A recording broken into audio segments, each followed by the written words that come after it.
Apatou va devoir vivre durant 3 mois sans maire et sans conseil municipal.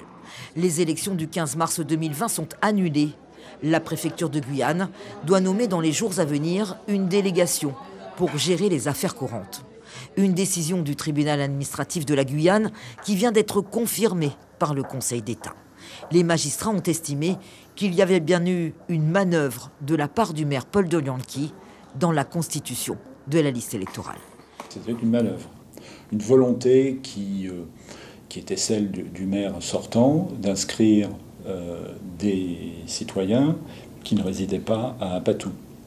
Ça ne veut pas dire que tous les citoyens qui étaient inscrits du fait des attestations faites par le maire, attestations de résidence, ne résidaient pas à Apatou. Mais un bon nombre de ceux qui étaient visés dans cette requête, effectivement, ne résidaient pas à Apatou et ne pouvaient pas, de ce fait, être inscrits sur la liste. Paul Dolianki a été déclaré inéligible pour 5 ans dans une autre affaire le 13 janvier dernier. Il ne pourra donc pas se représenter. C'est l'un de ses conseillers municipaux qui avait endossé le rôle de premier magistrat depuis sa peine d'inéligibilité. L'un de ses adversaires, Edwin Moïse, déclaré inéligible par le tribunal administratif l'an dernier, pourra lui se représenter. Le Conseil d'État a eu un autre point de vue sur ses comptes de campagne et reste donc dans la course au municipal.